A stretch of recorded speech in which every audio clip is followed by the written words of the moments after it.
Michael, I want to start with you, and I'll give you your reaction to the approach by the defense here. I just want to give a little context. What happened was they were living together, they had a child together, and as you heard there from the defense attorney, they were on again, off again.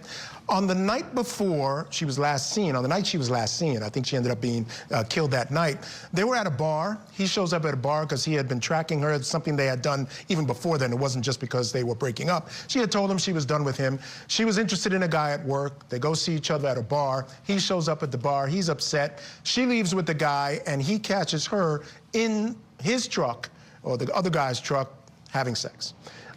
He tells her to get out. They go home. She's dead. He ends up stabbing her. So I want to get your thoughts on the idea that it seemed like the defense is saying that this was sort of this ongoing argument, conversation that started at the truck when he puts her in the car. They're still arguing. They get home, they're arguing.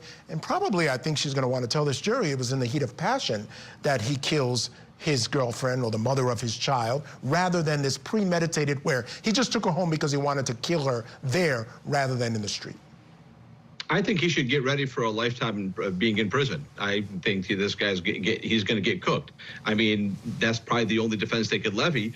But at the end of the day, you know, she just had a kid with a guy. It seems pretty apparent to me, based on the defense's opening statement, that he murdered her and that this is probably murder one. Right? See, just by the defense's opening argument, I just don't see where you go from here. I think at this point, the rest of this is just trivial. We're going to go through a trial, but based on what the defense's opening statement is, it sounds like murder one to me. It doesn't seem like anything else. So it's a really bizarre theory of the case.